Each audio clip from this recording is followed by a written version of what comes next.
Good evening everyone, I'm Chris and it's time for a midweek update.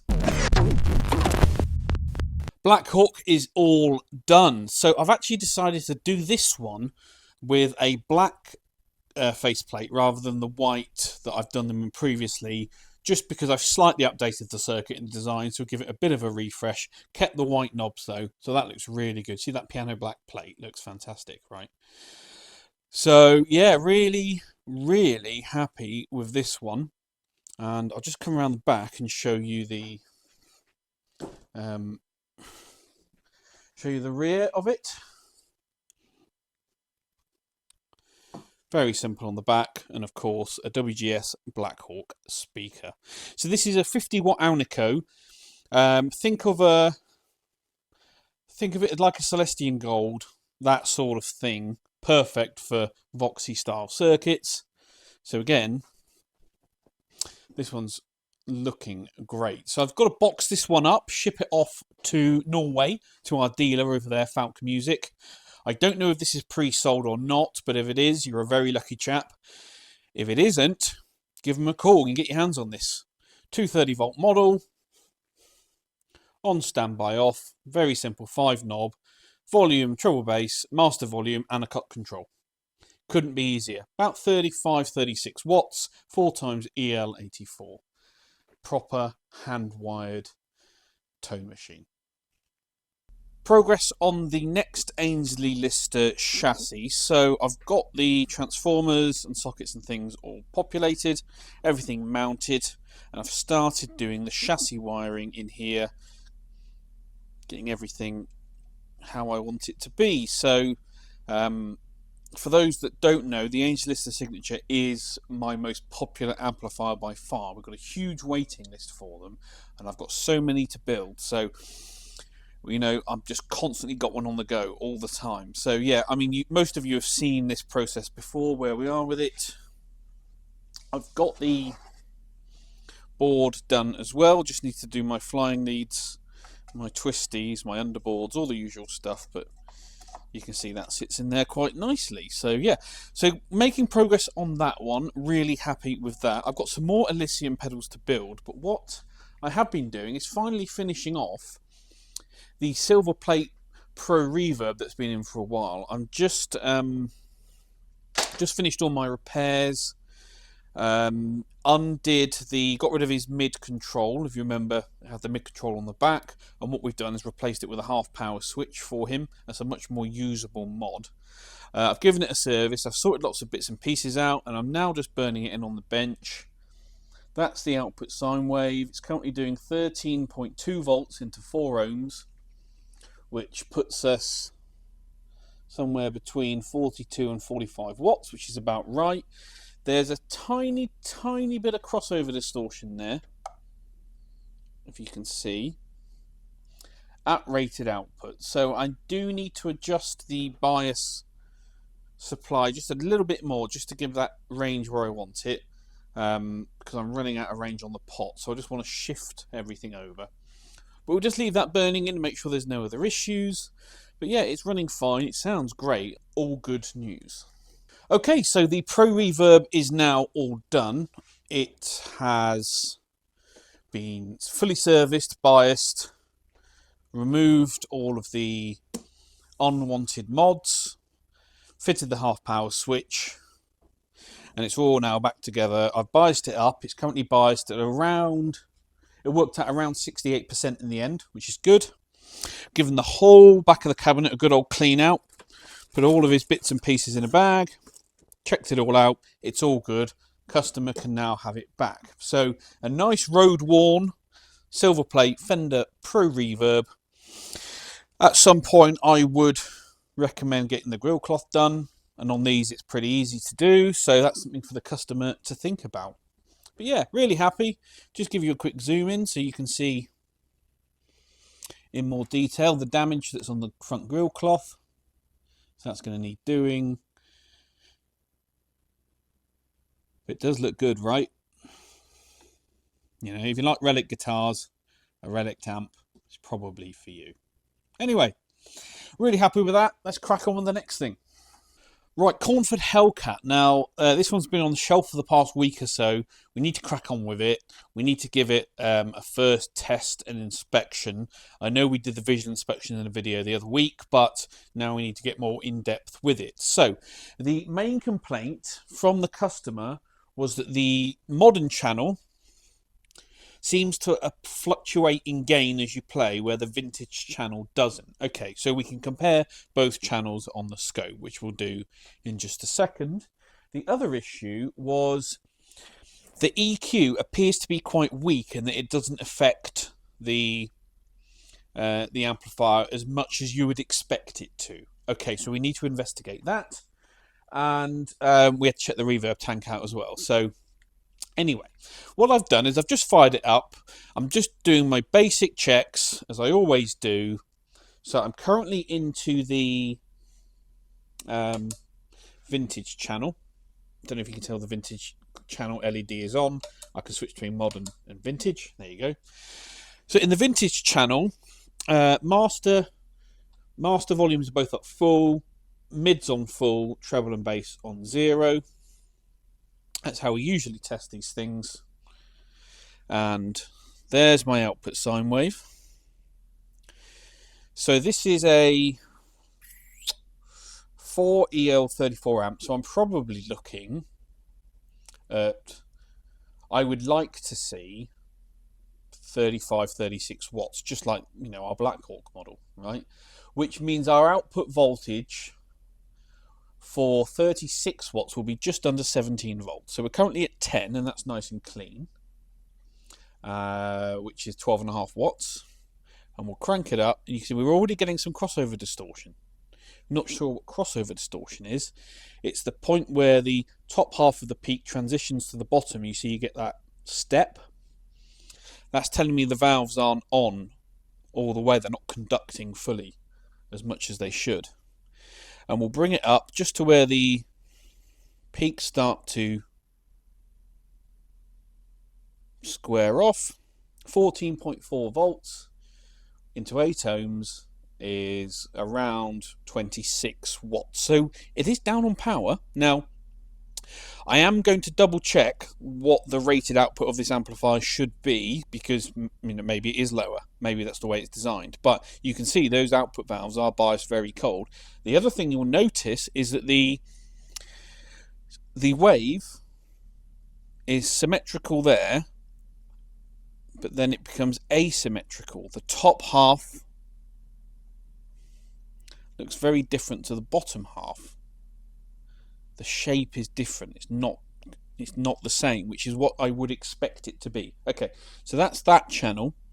So squaring off 14.4, which we called it, about 25, 26 watts. Let's go to the normal channel.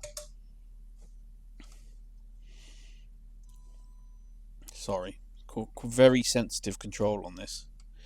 About there, 14.8, so about the same, but look, if I go back to the vintage channel, this is the modern channel at the moment. Look at that crossover distortion. There is a difference there, and it's different going on the way up than it is on the way down. Whereas on this channel, it does appear to be, no, it doesn't. It's the same. Right? Okay, fine. So there's definitely a biasing issue going on. Now, is that down to worn out valves, or is that down to something in the circuitry? We'll have to investigate. Okay, so that's that. Let's go back to the vintage channel. Okay, so mids are on full, so let's backtake the mids out. Well, that's making a difference. Or that's fully clockwise, fully counterclockwise. Well, the mids work, so let's set them halfway. Let's start with the treble. We're definitely getting a change there with treble. That's fully clockwise, fully counterclockwise. So there is a change there. I would expect it to do more than that, but that's where we are. We'll set it halfway, and let's check the bass control. Bass control makes a slight difference, but not a lot, look. Fully clockwise, fully counterclockwise. Okay, so That's customer complaint confirmed. The EQ, whilst working, doesn't appear to be as effective as it should be. Cool, okay, right. So now we've got something to look at and to go on. Do you remember with the visual inspection, we were looking through this and we found a couple of resistors that looked discoloured. That one there, for example, in the middle. Nothing wrong with that. That's just a different manufacturer of that resistor. That's why it's a slightly different blue. So, okay, but his main concern, do you remember, was the modern channel fluctuates in gain as you play. So let's set this master on full and the gain control midway. That's the output sine wave. So we're definitely overdriving and distorting now.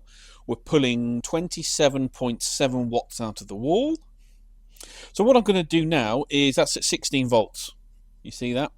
I'm going to leave that running, and every 10 minutes I'm going to come back and I'm going to check to see if anything has changed. Okay, just a little bit of idiocy for you. You remember I had to order in those electrolytic caps for the mat amp, the 100 microfarad, 100 volt caps. Well, they arrived this morning and I'm looking at them and they are 100 microfarad at 50 volts. You probably can't see that on there, but they are 50 volt caps. Now, I definitely ordered 100 volt caps. In fact, I go back and check my confirmation email and it says Vishay aluminium electrolytic capacitor, 100 microfarad, 100 volts. So I go on the website, I find the item that I ordered, and I'll show you. Here we go. So here's the CPC website, and you can clearly see aluminium electrolytic capacitor, 100 volts. That's what they are. So why have they sent 50 volt caps? Well, I'm just scrolling down. Product information, 50 volts. You see that? I'm not making it up. It's definitely a 50 volt cap rated there. So what they've done is they've mislabeled this. Click on the data sheet.